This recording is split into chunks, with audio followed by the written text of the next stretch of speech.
All right, guys, we're getting ready to start the last lesson in Chapter 8, parallelograms. And in this this is actually more of an activity than a note guide. And so I'm going to kind of step you through it just a little bit, just to give you the idea. But I want you to fill it out on your own, and then see what you come up with. And there's some things I'm going to scatter out and do for you down here, down below. All right, now then. We're going to write yes or no to complete the properties of the quadrilaterals. This is a lot of memorization. We do this. This is pretty much a summation of the entire chapter except for 8.1. But everything about quadrilaterals is listed right here. So you're looking at these different properties, and then you've got the different types of quadrilaterals that we studied up to this point. A parallelogram, a rectangle, a rhombus, a square, and I just put it isosceles trapezoid, not just any trapezoid, but we're going to just deal with isosceles. Okay, so a property where both pair of opposite sides are parallel, well, this is a property found definitely in parallelograms. And since a rectangle is a parallelogram, yes, and a rhombus is a parallelogram, yes, and a square is a parallelogram, yes. However, not an isosceles trapezoid, because you only have one pair of opposite sides that are parallel.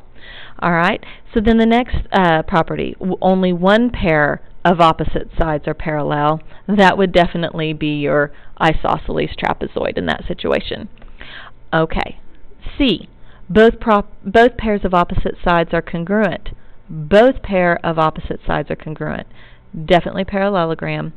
Rectangle's a parallelogram, a rhombus is a parallelogram, and a square is a parallelogram. However, not in an isosceles trapezoid, because you only have one pair of opposite sides that are congruent. So in part D, one pair of opposite sides are both parallel and congruent. You have one pair, not only, but one pair, meaning more like at least one pair. Okay? If that's the case, if one pair of opposite sides are parallel and congruent, then you are going to have a parallelogram. So if you have a parallelogram, then that incorporates the rectangle, the rhombus, and the square, because they all have the characteristics of a parallelogram. All sides are congruent, not a parallelogram, not a rectangle, definitely a rhombus, and definitely a square. All sides are congruent. All angles are congruent. The only time that happens would be in a rectangle, because all angles are 90 degrees, and in a square, because all angles are 90 degrees. Part G, both pairs of opposite angles are congruent. Both pairs of opposite angles are congruent. That is a characteristic of a parallelogram.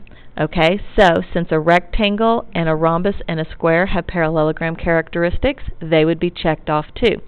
Now, you would not check off isosceles trapezoid, because they are not the opposite angles that are congruent. It's your two consecutive base angles, your two obtuse and your two acute angles that are congruent. Consecutive angles are supplementary.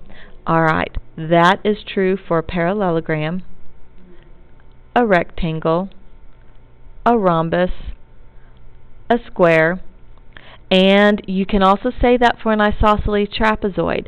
However, it's only the obtuse and the acute angles that are consecutive that are supplementary, not the two obtuse base angles or not the two acute base angles. Okay? Your diagonals bisect each other. Very true in parallelograms. So it's true in rectangles, rhombi, and squares. Not isosceles trapezoids. They do not bisect each other. Diagonals are congruent. They are congruent in rectangles and squares and isosceles trapezoids. Okay? Diagonals are perpendicular. A rhombus and a square intersect to form, they are perpendicular and they form right angles. Diagonals are both perpendicular and congruent. Both perpendicular and congruent. Where they're perpendicular in a rhombus and a square, they are congruent in a rectangle and a square and an isosceles triangle or trapezoid, but they are both only in the square. So this is a list to kind of help narrow down, and it sums up the whole chapter. These are the things that you'll have to know on the test. All right, now then, number 2. Find the coordinates for the fourth vertex to form the indicated polygon. Then draw the polygon. All right, well, it looks like right here that these two lines intersect to form a right angle. We can prove that that's a right angle. Slopes are the negative inverse of one another, or the negative reciprocal. Okay? If you remember perpendicular lines, their slopes, whatever one is, you flip it, that's the reciprocal, and then it's the opposite sign. So here, this one has a slope of 1, 2, 3, 4, 1, 2, 3, 4, 5, 6, 7, 8, a positive 4 to 8, which reduces down to 1/2. Now, if these are perpendicular, this one should be the negative inverse of 1/2, or 1/2 is perpendicular to negative 2 over 1. So here it's definitely negative because it's going down. 1, 2, 3, 4, 1, 2. Negative 4 over 2, and that does reduce down to a negative 2. So this is definitely a right angle. All right, now, this line and this line must have the same slope. The line here must be the same length and have the same slope as this one. So since I started at this point and counted down 4 and over 2, I'm going to start at this point and count down 1, 2, 3, 4 and over 1, 2. That would be the point that I'm missing to complete my rectangle. Okay? This one is a rhombus. Now remember, all sides are congruent, opposite sides are parallel. So I'm going to go ahead and look at this one and find its slope and make it parallel to this side over here. So I'm going to count 1, 2, 3, 4, 5, 6, 1, 2. So I'm going to start over here. 1, 2, 3, 4, 5, 6, 1, 2. Plot my point, and then it's just a matter of connecting my dots. And voila, you have your rhombus. So if you look this way, it looks like it's a reflection of each other with the line going right through those 2 points right there. Okay, the next one is a square. Well, a square, we know all sides are the same length, and lines are perpendicular. So I know that this side has to be parallel with this side and perpendicular with this line right here. Okay? So I'm going to count and find this side, and then I'm going to do the same counting over here. So I'm going to start at a point, and I'm going to count to the other point. 1, 2, 3, 4, 1, 2, 3. So I'm going to start up here. 1, 2, 3, 4, 1, 2, 3. There's my missing point. Going to connect my dots, and there we go. You've got your square finished. And last but not least, you've got an isosceles trapezoid. This one's kind of sneaky. Isosceles meaning these two sides are going to be the same. And then trapezoid, opposite sides are parallel. The sides that are congruent are not parallel to each other, so you've got a twofold part here. This line must have the same slope as this line. So this line has a slope of 1, 2, 3, 4, 5, 6, 1, 2, 3, 4, 5, 6. A negative 6 over 6, which is a negative 1. So this line that I draw right here must have a slope of negative 1. However, I've got to draw a line coming in right here that's the same as this one. Not the same slope. They are not parallel, but they are the same length. So what you can do is I can start right here, and I can say, all right, let me figure out what this line is. Actually, I'm not going to start here. Yeah, I'm going to kind of work my way backwards from this point to this point. And I'm going to do the same thing then from this point over. All right. So here, if I go backwards, I'm going 1, 2, 3, 4, 5. Okay? All right. So I'm going to go down 1, 1, 2, 3, 4, 5. And I'm going to kind of just put a little dot right there. All right? And I'm going to see if I have a -1 slope. Down 1, over 1. Down 1, over 1. I landed on that point right there. Looky, looky, looky. There is your isosceles trapezoid. I worked backwards on here. The thing is, if you go up and over, okay, you're going to go backwards, down 1 and over 5.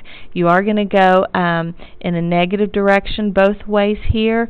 Here you went in a negative, if you think of it, negative direction going backwards, and we're going backwards here as well. -1, -5.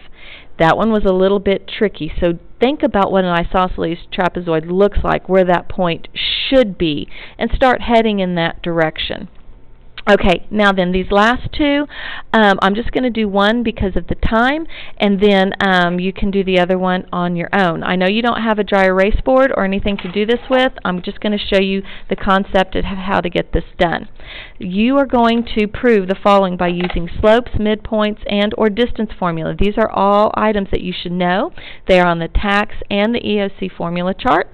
All right, and the first one, we're going to prove that quadrilateral ABCD is a rectangle. So I'm going to put points at 5, 1, there's A, at 3, 5, 1, 2, 3, 4, 5, that's B. C is -5, +1, and D is -3, 1, 2, 3, -1, 2, 3. Okay, when I connect these points, I want to prove that this is a rectangle. Well, remember, rectangles are supposed to have right angles, and opposite sides are supposed to be congruent and parallel. Okay? So, one thing I can do is check slopes to make sure I have right angles. The slope of C to D is a -1, 2, 3, 4, 5. I'm sorry, 1, 2, 3, 4, and over 2.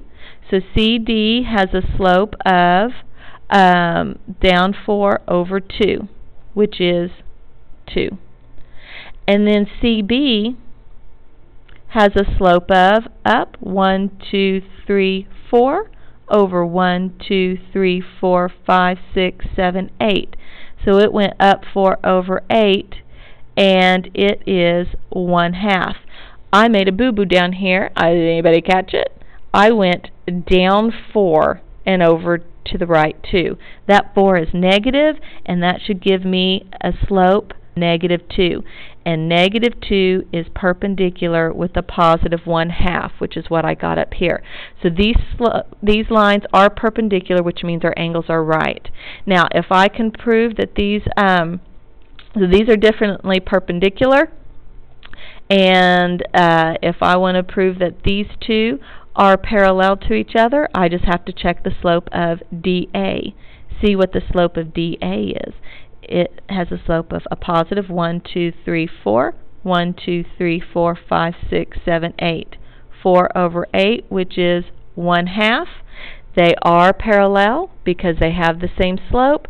All right, so we are definitely good to go there. This is a rectangle.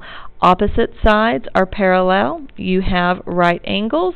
Therefore, these two sides are parallel because they are perpendicular to the same sides. It has this one, BA, has a slope of -1, 2, 3, 4, 1, 2. -4 over 2, which is a -2. That's a cruddy little 2. There we go. Okay, to give you an idea of what to look for. That's it. You can do the last one on your own, and I'll see you in class.